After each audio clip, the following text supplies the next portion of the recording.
Good morning! Diba kagahapon ang atong tema mao ang kalipay sa atong pagka-katoliko, no? Naisayra na to gahapon nga kita mituo sa do na kitay usa ka pagtuo sa Katoliko, Apostoliko, Romano, di ba? O dito na to nahibawan ngano nga kita miila og nagdala sa pangalan Katoliko, Apostoliko, Romano. Katoliko means kinatibuk-an. Apostoliko meaning is mga sumusunod ni Kristo. Gikuha sa buhat sa mga apostolis. Romano, Roma, kay ang atoang amahan, ang atong amahan sa pagtuo. Ang ato ang unang pari, ato ang unang pastol, si Pedro, nagpuyo sa Roma, og dito usab siya namatay og gilubong. Og nahinumduman nato guys nga si Pablo, si Pedro, nagpalansang siya sa cross pero bali, no? Kung si Kristo nagdupa sa cross, si Pedro is mura siya gibitay. Ang iyang ulo tuwa sa ubos ug ang tiil tuwa sa ibabaw, no? Matud pa ni Pedro, dili daw siya angayan nga musunod sa pagpalansang kang Kristo sa cross. Maulaw daw siya. So ang iyang gibuhat is iyahang ulo na sa ubos ug ang tiil tuwa sa ibabaw. Oh. Okay. Dayon gibat-bat nato ang pipila ka mga pari, obispo, no? Santo Papa, no? Excuse me. No, gibat-bat nato dito ang mga Santo Papa nga nagsunod kang Pedro. Kay nagkamatay nila, pulihan man dayon sila, no? O dito nato nahibaw-an nga si Pedro, apostol, unang apostolis, nga gibilin kaniya ni Jesus ang simbahan. Ikaw Pedro, ibabaw nining bato, tukuron ko ang ako ang simbahan. O karon diri na sadta sa kitang mga Katoliko nagatuo nga ang mga obispo manununod sa mga apostolis. Mao to siya ang apostoliko. Ang mga obispo sa atong simbahang Katoliko adunay taas ug walay pagkabugto nga kagikan sa mga apostolis nga matawag og kutay sa ordinasyon or chain of ordination. Si Jesus ang sinugdanan nining kutay sa ordinasyon. Misaad si Jesus sa iyang mga apostolis, anaa ako kaninyo sa kanunay hangtod sa katapusan sa panahon. Mabasa kini sa Mateo 21 versikulo 20. Busa ang mga apostolis na hibalo nga ang katungdanan nila nga padayonon ang misyon ni Jesus hangtod sa katapusang panahon. Kinanghinungdan nga nung namili ang mga apostolis ug manununod nila sa katungdanan sa pagkapangulo sa simbahan. Busa ang mga manununod sa mga apostolis adunay walay pagkabugto nga pagkakanit hangtod sa katapusang panahon. Dili siya mabugto, di ba? Gikan kay Pedro hangtod karon sa nahimo natong obispo. Busa ang mga manununod sa mga apostolis adunay walay pagkabugto nga pagkakanit niini. Si San Pablo pananglitan, misugo kang Tito, pagtudlog mga pangulo o obispo sa kada lungsod, no? Gisugo ni Pablo si Tito. Ug sa mga katigulangan sa Epeso, misugo si Pablo nga pagbantay kamo sa inyong kaugalingon ug sa katilingban nga gitugyan sa Espiritu Santo nga inyong amumahon. Basak ni sa buhat 20 bersikulo 28. Diba matag lungsod adunay mga obispo, sila'y mag-atiman sa mga katauhan niya ng lungsura. Ang gipasabot ni Pablo sa obispo mao ang mga tig-amoma. So tig-amoma sa ngadto mo inisangon sa mga buluhaton sa mga obispo nga atong naibawaan karon. Sila'y mag-amoma. Ang gipasabot ni Pablo sa obispo mao ang tig atiman. Sa diha nangamatay na mga apostolis sa mga tuig sa gatos, si Ignacio nga obispo sa Antioquia misulat. Sunda ang inyong mga obispo susama sa pagsunod ni Hesus sa iyang langitong Ama. So pagkamatay nila nagbilin sila sulat especially si Obispo Ignacio sa Antioquia. Nagbilin siya sulat nga sundo nato ang mga obispo. Kini ang atong pagtuong Katoliko. Aron nga ang misyon sa mga apostolis magpadayon ug kung namatay na sila, mipasidaan na sila nga human sila mamatay, mga kasaligang tao ang mupuli nila aron ipadayon ang ilahang pag-alagad. So, nagpasidaan sila na kung mga matay sila, aduna sila yung mga kasaligang tao nga ilahang binlan sa pagpadayon sa pagpangalagad. Pinagi sa atong mga obispo ang mga pinakasinugdanan sa simbahan ng himong buhi karon diha ubad sa tanan niyang kalhagsikog kalabas tungod sa atong mga obispo hangtod karon nagpabilin ang kadasig sa atuang simbahan. Gipadayon gyud ang tanan nilang mga buluhaton mo na gitawag og apostoliko. Kitang mga Katoliko nagapalambo og daghang mga kagawian nga naghatag kanatog nindot nga mga kasinatian sa atong simbahan. So aduna kitay mga kagawian mga Katoliko. Kitang mga Katoliko naghigugma sa krusipiho ni Hesus ug sa ribulto sa atong mga santos. Sama niya ang paghigugma nato sa atong mga krusipiho ug sa uban pang mga larawan nga naa sa ato ang balay gipanghimo natong dekorasyon, di ba? Usa sa mga kagawian sa mga Katoliko ang pagbutang og mga larawan o rebulto. Gihimo natong dekorasyon. Sa pagsulod nato sa atong simbahan, makita dayon nato ang dakong krusipiho ni Hesus ug ang mga rebulto sa pipila ka mga santos. Bisan sa atong mga panimalay, kitang mga Katoliko hilig magsabong krusipiho ug magpapilit sa bongbong ug nga larawan ni Hesus, Mahal Birhen Maria ug sa santos nga atong debosyonan. Di ba?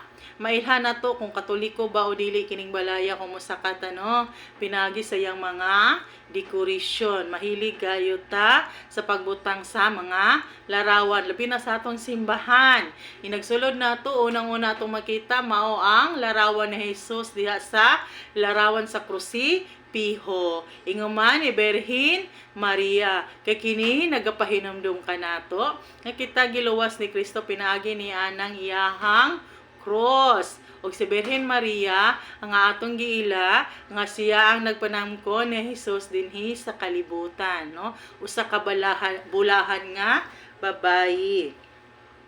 May mga tao nga nagasudya kanato. Kamo mga Katoliko nagasimba sa mga cross nga kahoy ug mga rebulto nga bato. Sa Biblia mabasa nato nga ayaw kamo paghimog Dios alang kaninyo.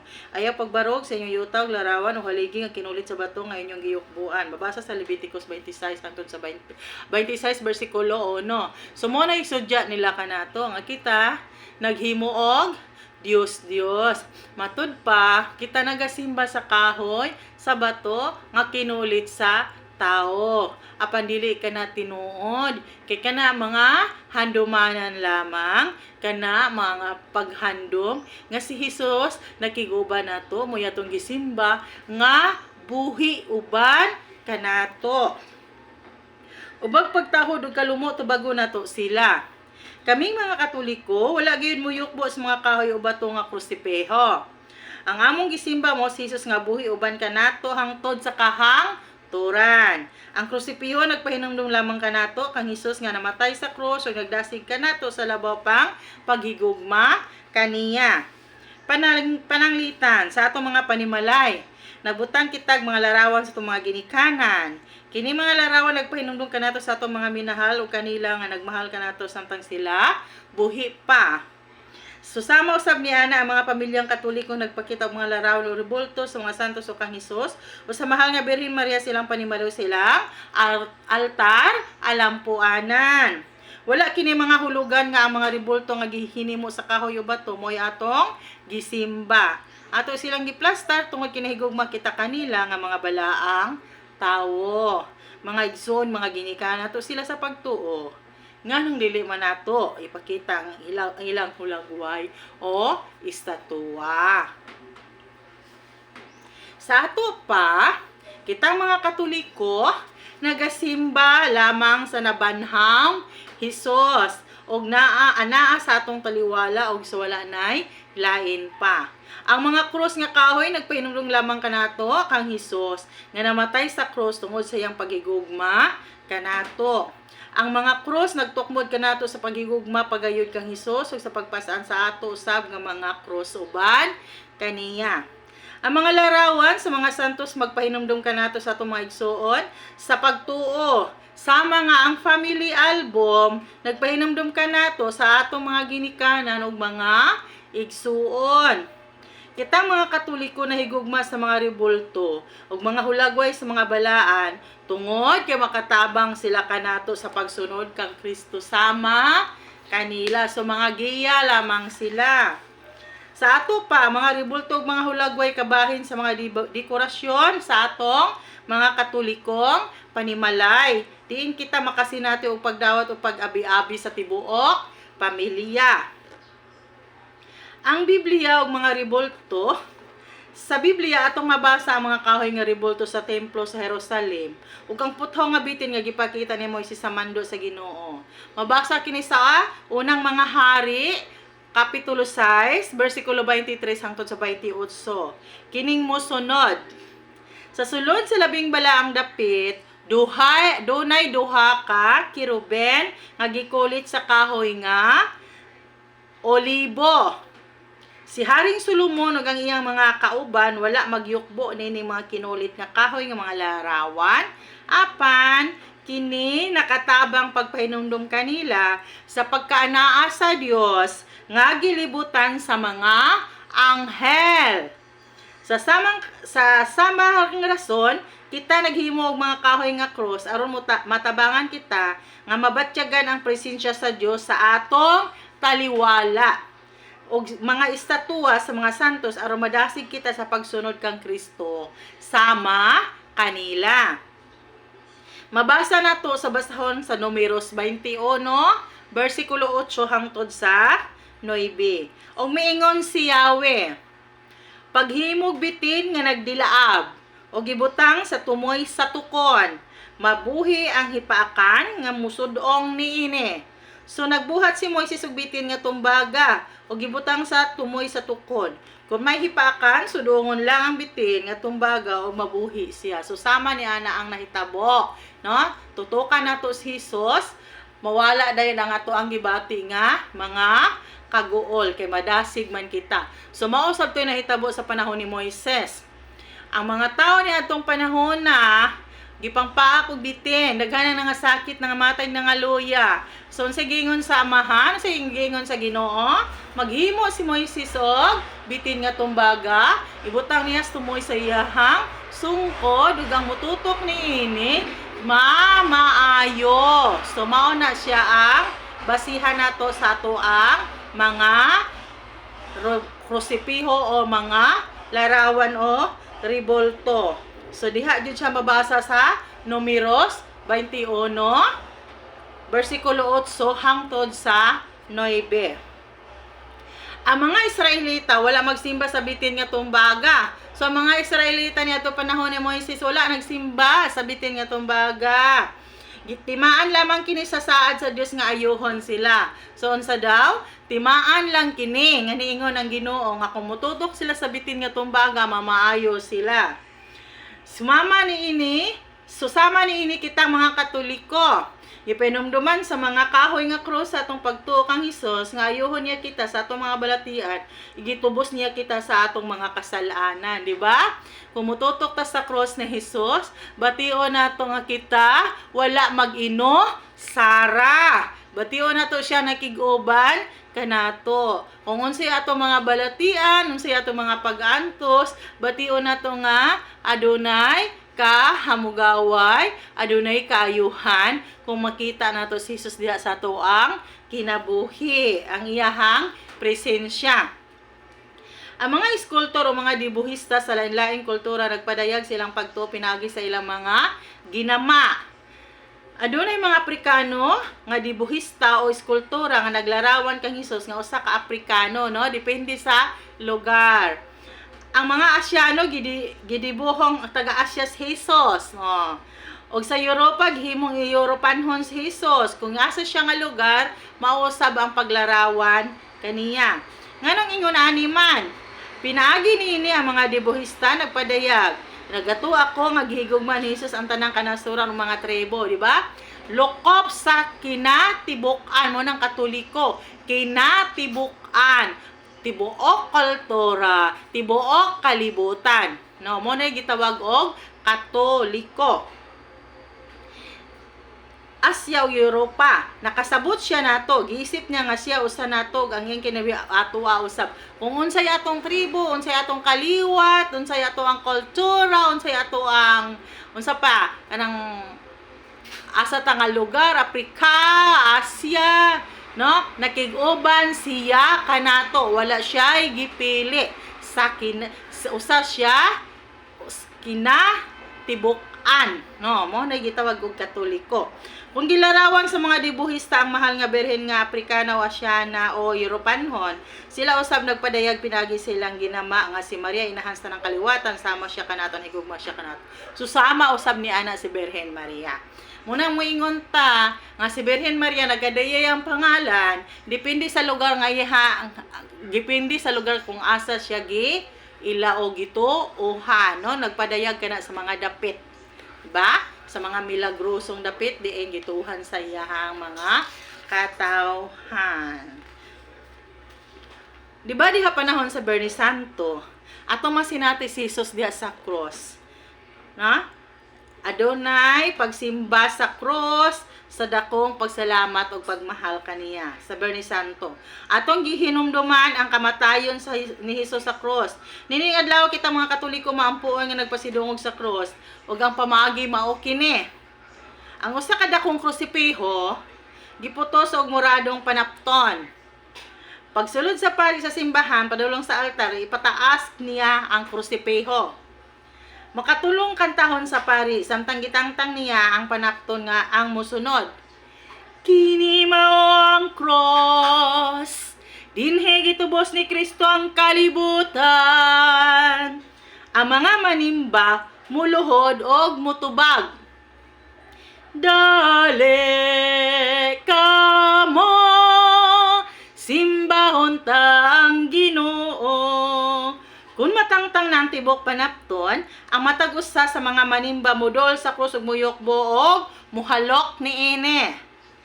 Ang mga dili Katoliko manaway ug magkanayon sa pagyukbo ug pagluhod ug paghalok sa kahoy nga krusipiho sa Bernie Santo.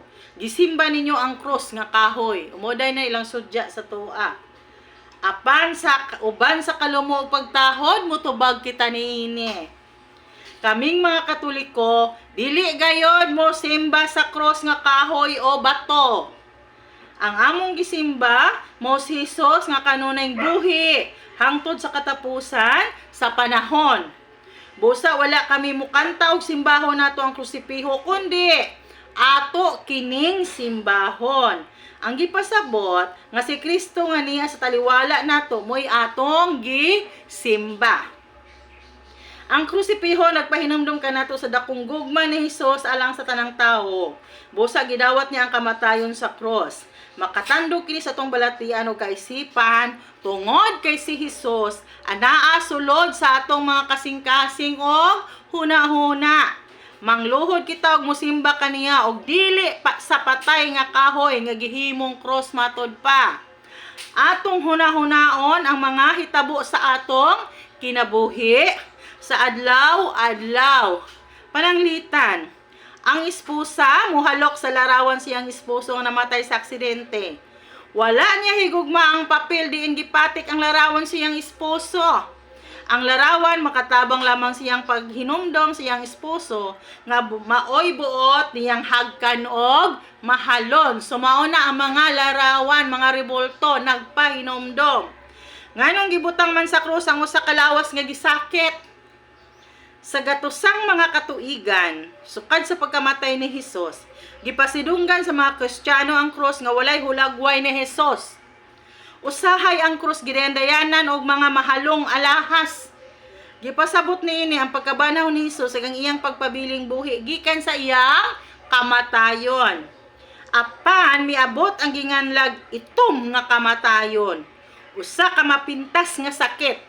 Diin ang masakiton mapuno og samad-samad nga mo'y hinungdan sa ilang kamatayon. Sa ilang pag-antos nahinumduman nila si Jesus nga gisakit sa krus ug napuno og mga samad. Nasabtan nila nga si Jesus gilansang sa krus uban kanila sa ilang pag-antos ug pagkamatay.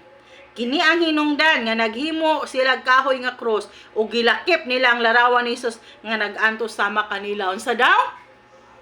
Ang gibuhat nila kaniadto aduna sila'y krus nga walay larawan ni Jesus.